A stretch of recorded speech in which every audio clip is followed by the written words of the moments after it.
اعوذ باللہ من الشیطان الرجیم بسم اللہ الرحمن الرحیم تبت یدا ابی لہب وتب۔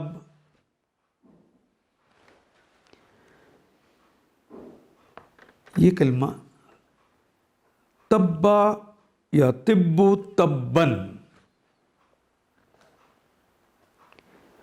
کٹ جانا، نقصان اٹھانا، ہلاک ہو جانا، ہاتھوں کا ٹوٹ جانا، ان معنوں میں استعمال ہوتا ہے۔ تبت، اصل میں کلمہ تو تبا ہی تھا، لیکن تا جو لگ گئی ہے آخر پہ، وہ ید کی جگہ ید کہتے ہیں ہاتھ کو، اور دو آگے یدا، دو کی، اس کے لیے ہاتھوں کو مؤنث کرنے کے لیے یہاں پہ تا آ گئی۔ تبت، ٹوٹ گئے، یدا، دونوں ہاتھ۔ ید کہتے ہیں ہاتھ کو، ایک الف یا الف نون یا نون کا اضافہ ہو جائے تو ہم نے پڑھا تھا یہ تثنیہ ہوتا ہے، مثنیٰ ہوتا ہے، عدد میں دو کی علامت ہوتا ہے۔ ید ہاتھ کو، یدا دونوں ہاتھ۔ ٹوٹ گئے دونوں ہاتھ ابی لہب، ابی باپ، ابی کہتے ہیں باپ کو بھی اور ابی کہتے ہیں والے کو بھی۔ لہب، یہ ایک تو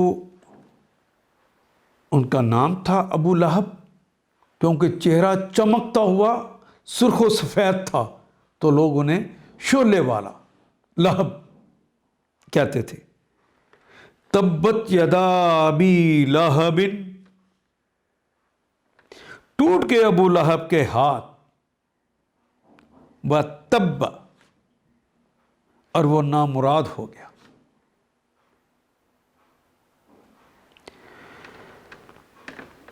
ٹوٹ گئے ابو لہب کے ہاتھ اور وہ نامراد ہو گیا۔ وہ ما اغنا،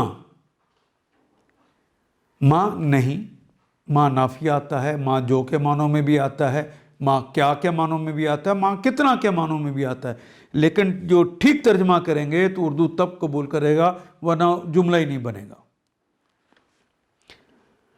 اغنا یغنی اغناءً،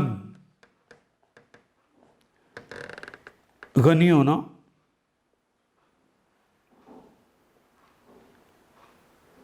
ما اغنا نہیں غنی کیا، انہو اس سے، یعنی ابو لہب سے غنی نہیں کیا، مالوہ اس کے مال نے۔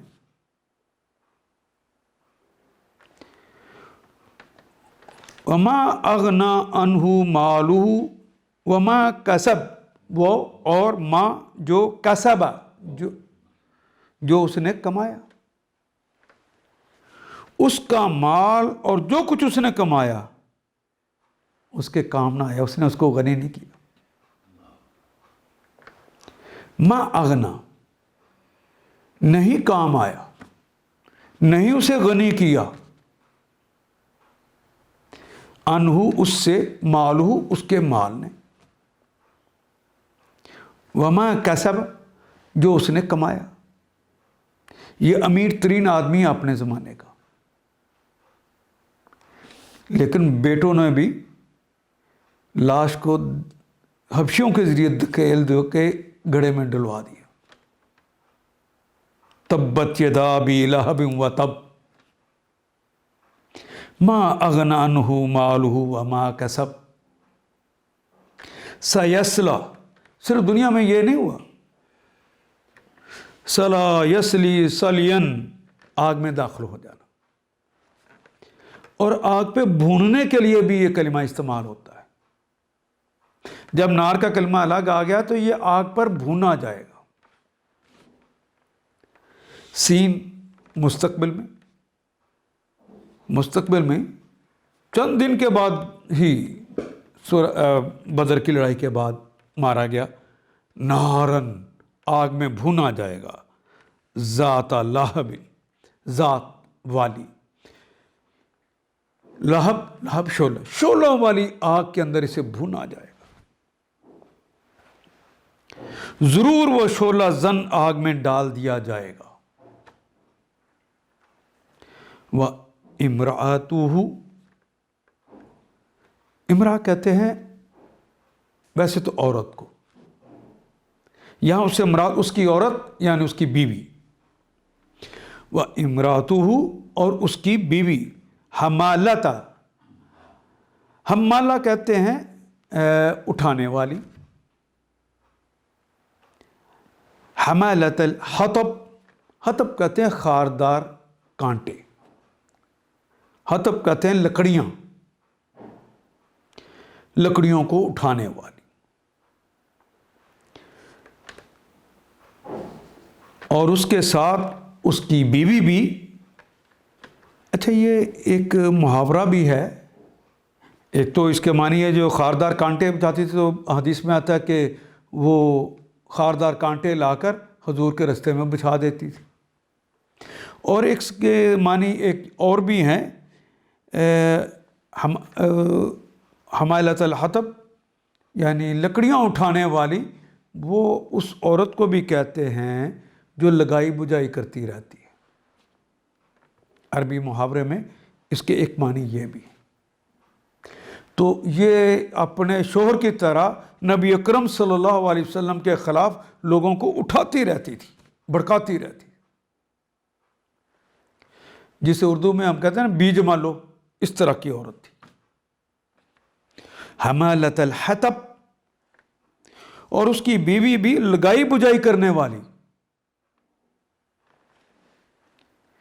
فی جیدہا، فی میں جید، جید ویسے تو گردن کو کہتے ہیں، لیکن خاص طور پہ کلمہ جید جو ہے یہ استعمال ہوتا ہے وہ گردن جس کو ہار پہنا کر خوبصورت بنایا گیا ہو۔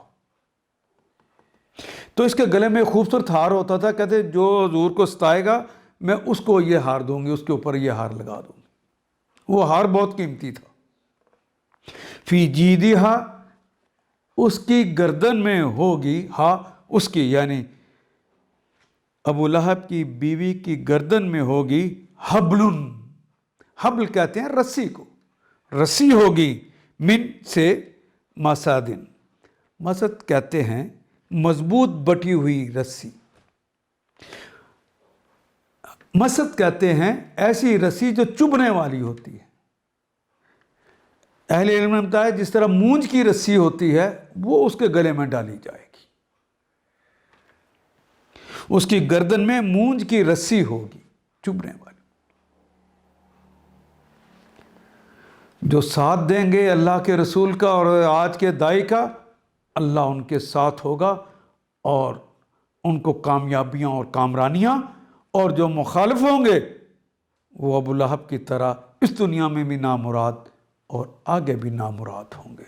دونوں صورتوں کو ساتھ ساتھ بتا کے ہمارے لیے رستے اللہ نے کھول دیے کہ تم نے کونوا مع الصادقین، سچوں کا ساتھ دینا ہے تاکہ اللہ یہ دنیا بھی ہماری بنا دے اور وہ دنیا بنا دے، ہم سے راضی بس ہو جائے۔ اگر اس کے برعکس رستہ ہوگا تو ابو لہب کے رستے پہ چل پڑیں گے۔ ان آیات کو ایک دفعہ پھر تلاوت خود کیجیے، عربی مبین پڑھتے ہوئے دیکھیے کیا بات پوری اندر اتر رہی ہے، کیا یہ اردو کے سانچے میں ڈھلتی گئی ہیں عبارتیں۔ اگر بات سمجھ آنی شروع ہو گئی تو الحمدللہ یہی ہمارا ہدف ہے اور یہ ہدف پورا ہو گیا۔ اللہ میرا اور آپ کا حامی و ناصر۔ الف لام